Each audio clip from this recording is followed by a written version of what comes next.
সিয়াম ফিরেছে জঙ্গলি হয়ে। এখন প্রশ্ন, শুভ কি ফিরবে নীলচক্র হয়ে? হাই, আমি শুভ, আর আজকে কথা বলবো সিয়াম আহমেদ জঙ্গলি দিয়ে যা কামব্যাক করলো সেই রকম একটা কামব্যাক কি এবার ঈদে করতে পারবে আফরিন শুভ নীলচক্র দিয়ে? স্পয়লার দিয়ে শুরু করি, সম্ভাবনা খুবই কম ভাই।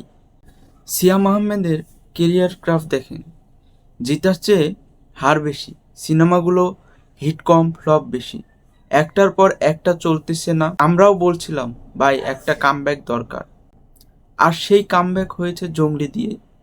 ফার্স্ট লুক যখন আসলো সবাই থমকে গেল, এটা কি সিয়াম? এইরকম তো আগে দেখিনি।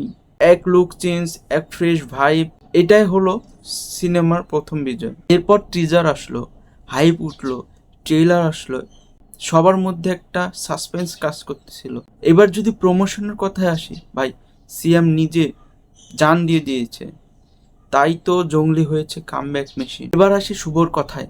শুভ ব্যাক টু ব্যাক সিনেমাগুলো দেখেন, বক্স অফিসে লাইন নাই, অন্য কারো নাম হইলে বলতাম না, মাফ করে দেন। কিন্তু শুভ, তার তো কামব্যাক দিতেই হবে, কারণ তার কেরিয়ারে এই মোমেন্টটা ইম্পর্টেন্ট। নীলচক্র কি সেই কামব্যাক দিতে পারবে? আমার উত্তর না, কারণ বেসিক পয়েন্টেই নীলচক্র টিকতে পারছে না।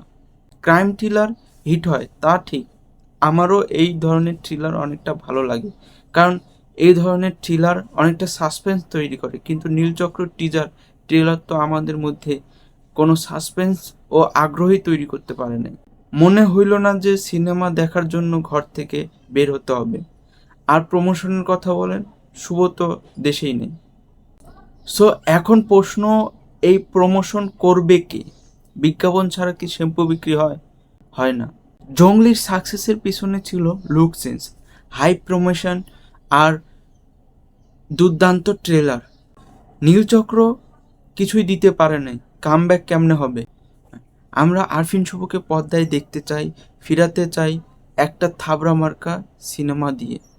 নীলচক্র না পারলেও আগামীতে যেন এমন একজন ডিরেক্টরের হাতে পড়ে যে শুভকে দিয়ে আবার একটা মিশন এক্সট্রিমের চেয়েও এক্সট্রিম কিছু বানাতে পারে। সো এই ছিল আমার স্পষ্ট কথা। নীলচক্র দিয়ে কি শুভর কামব্যাক হবে, নাকি আরেকটা নীরব মুক্তি?